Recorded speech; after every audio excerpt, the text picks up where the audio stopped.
everyone. Good morning, Estelle. For those of you watching for the first time, I am chatting and I managed to pin down Estelle Van Der Westhuizen from Century 21 Hartbeespoort Dam. Estelle, thank you so much for being on this quick call with me. I really appreciate your time. I've been wanting to pick your brain for like at least 2 to 3 months now. And I remember I met you early December it was, and I felt like I was meeting, I felt like I was a bit of a groupie, and I'll tell you why quickly for everyone listening at home. So my name is Eva August. I work with the Century 21 South African group. And in early December, I went around to see some of my colleagues, and I met you, Estelle, at your office in Hartbeespoort Dam. And I'll tell you why I felt like a bit of a groupie. Like you, like me, when I say you, I'm talking to you, Estelle. You know, we've been in real estate for some time, and it's really not an easy thing to be super successful at. And when I met you, I had already known quite a bit about your performance and results before I met you. And I remember coming to the office, and obviously you're part of a huge, amazing team with top performers. You guys are typically in the top every month, every year. And I remember we were driving to your office, and I had your awards in my hand and your certificates and everything. And when I was standing in the office and I read your name, and then you stood up, and I'm like, oh my God, is this Estelle? Okay, this is my woman, and we need to talk. So I'm really grateful that you're on the call. Why I wanted to chat with you online and obviously share it is, Estelle, you are consistently one of the top performing agents nationally. In 2020, you were our national runner-up. Post-COVID, in terms of the industry, you have done phenomenally well.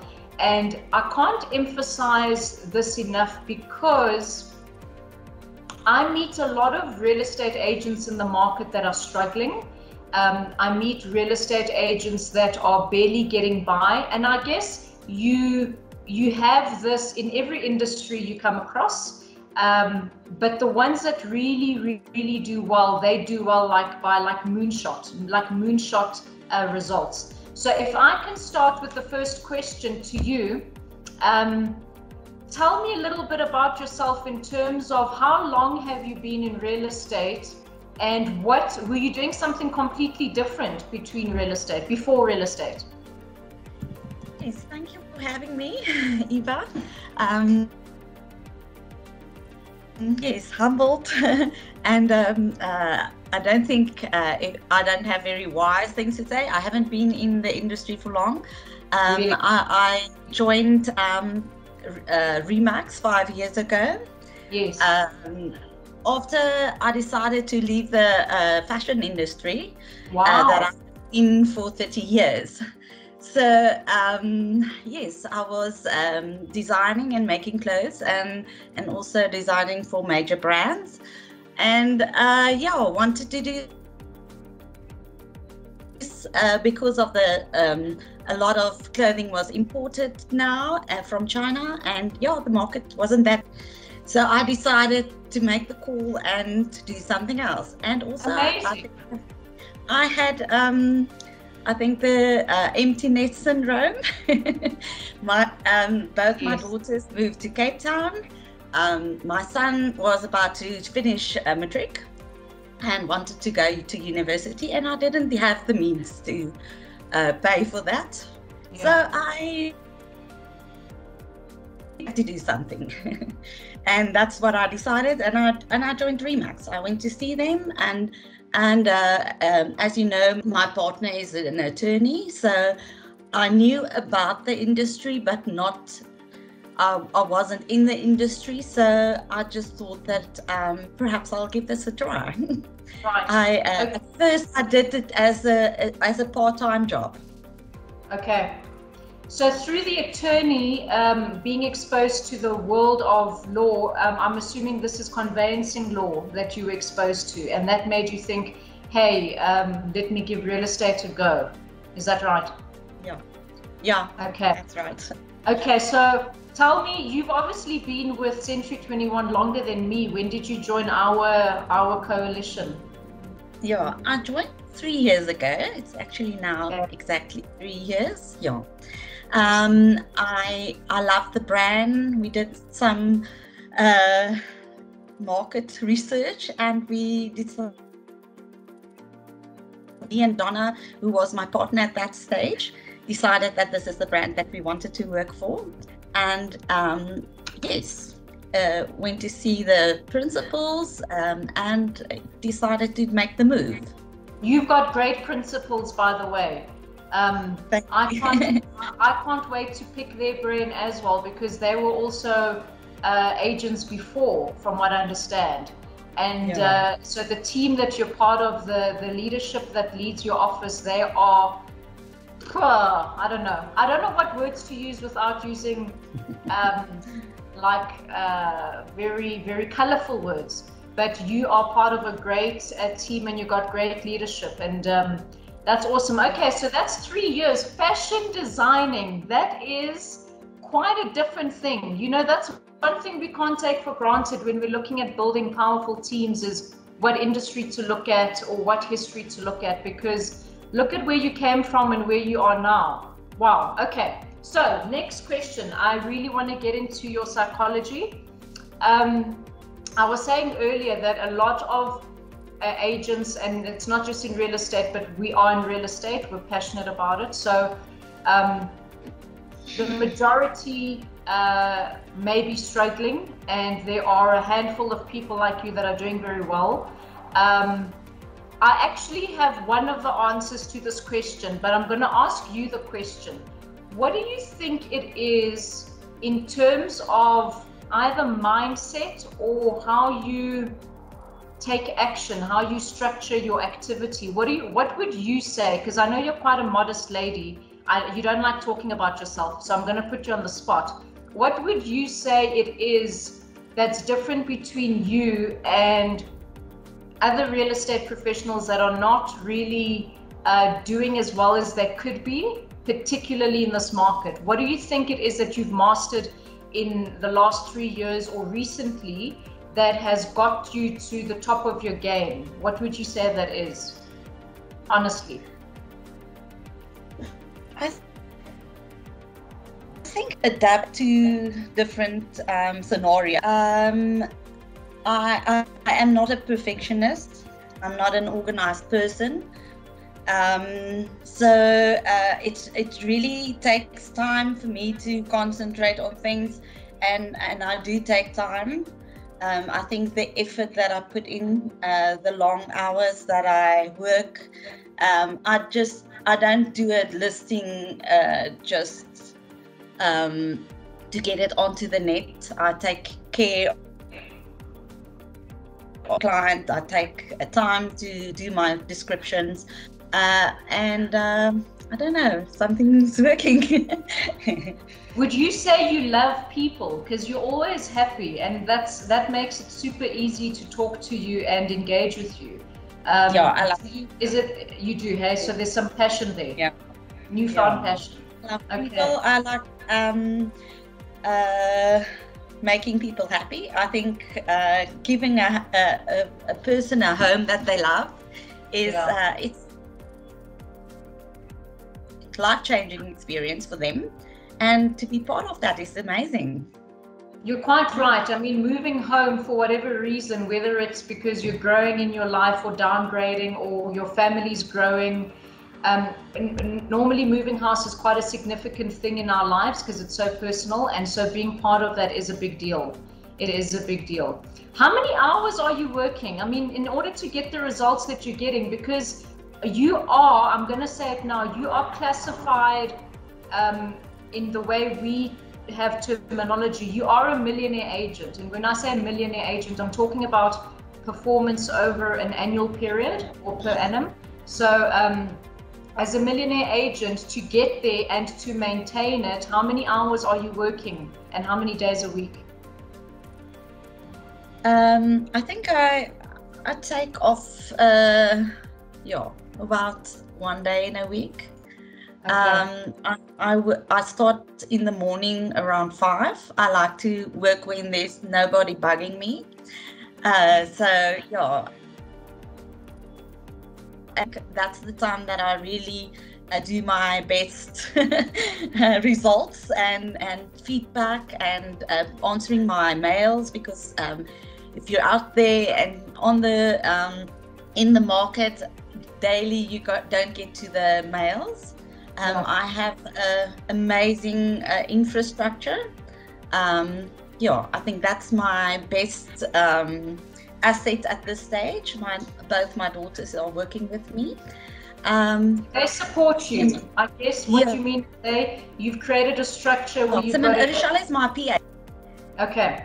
So you've got a structure in place where you get all the support you need so that you can focus on what you do best.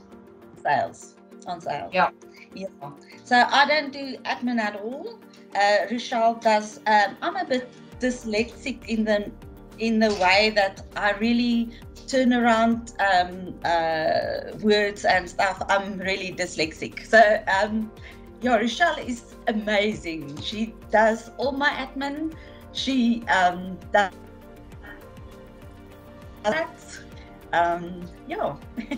I have an amazing support system.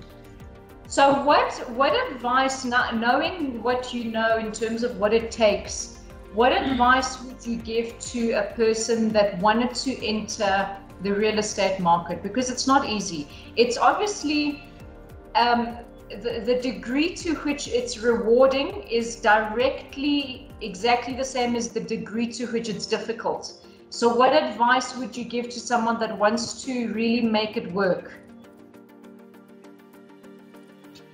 Nothing good comes cheap. You have to work hard. You have to give it all. I think I knew or I wanted to be an estate agent before my kids finished school, but I knew what it was going to take from me, and it is very long hours. You can't be successful if you don't put something in, or all of it in. You have to be committed. At first, I wanted to do it part-time, and I didn't sell it. So I had to make the call, and I decided to leave the design work and all of it and just focus. And I think from the day one that I started focusing on exactly what I have to do daily, list well, sell easy. That's what I'm doing. Awesome. I think, and I've got an awesome database. I've been in town for 28 years. A lot, so everybody knows me. At first, it was a difficult thing seeing my name on the boards. I always dreamed of being on stage, not on a board. So that was terrible for me. Seeing my face on the boards, I was actually very shy. At this stage, I'm fighting to have my name on the board. So it's amazing, eh? Isn't that amazing? So let me ask you one or two questions about the area that you focus in. So you're in Hartbeespoort Dam. You've been there for many years. The town has grown so much in the last years. It has become, I was there a few weeks ago, it's become like a little city that looks like it's at the ocean, but it's not, and it's a short drive from Johannesburg. It's become the most stunning place to live and work and lifestyle. So you're obviously very active. You probably have a huge portion of the market share in the area in terms of who you are.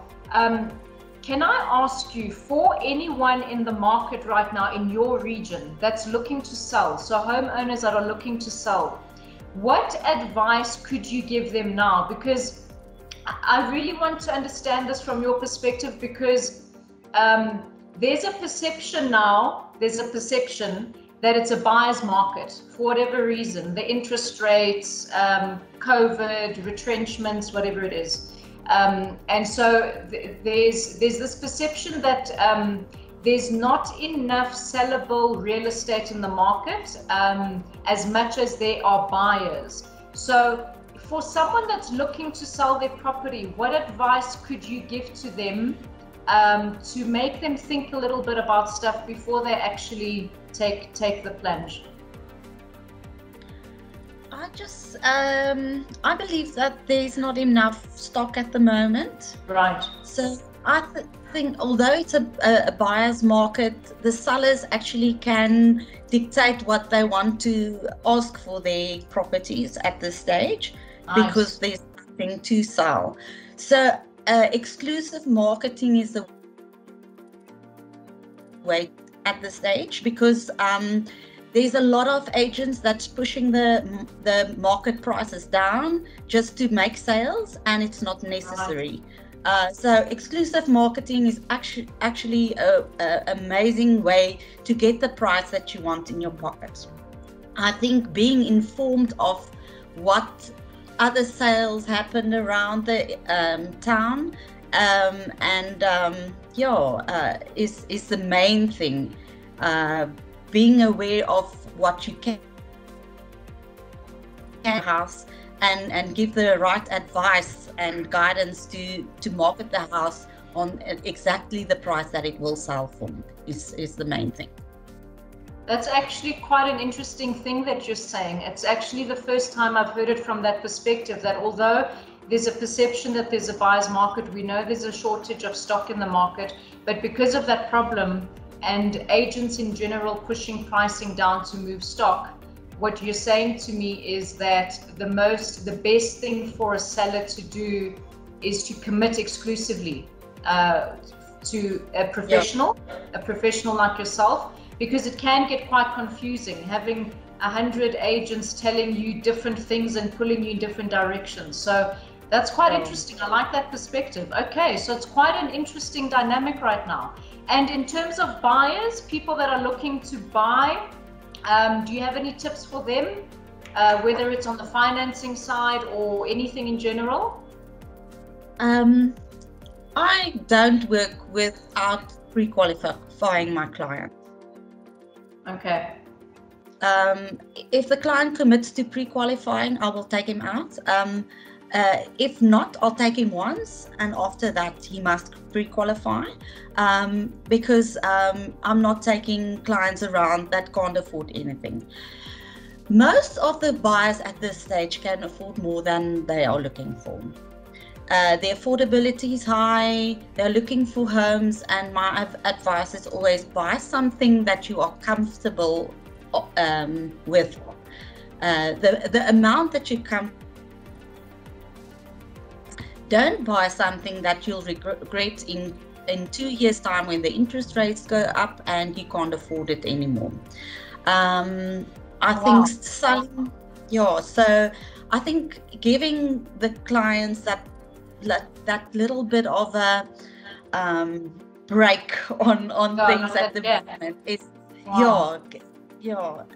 don't buy for more than you feel comfortable with paying, so that's, and look at levies, look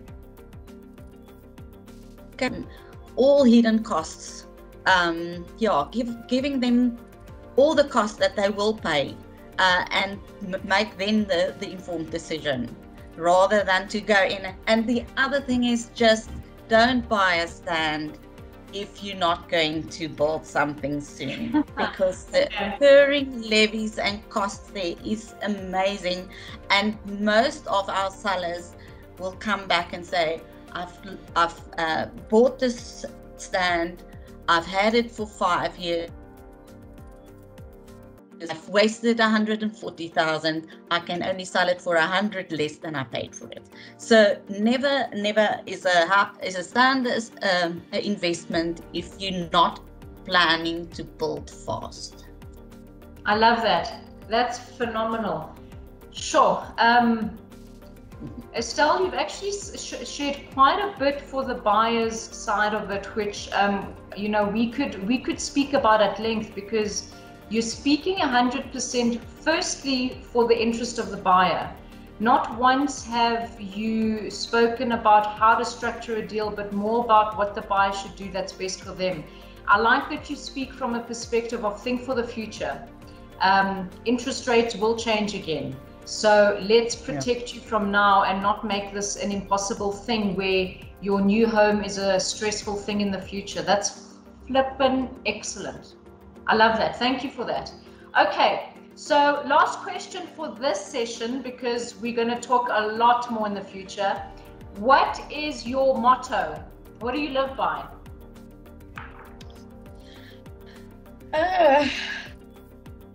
Doesn't have to be about business. I always live by. No. I think I like to balance my my whole life. At the moment, I won't say I'm very balanced. I think being so busy, you can't really be balanced. But trying to do that is my focus. Yeah, and I think my motto is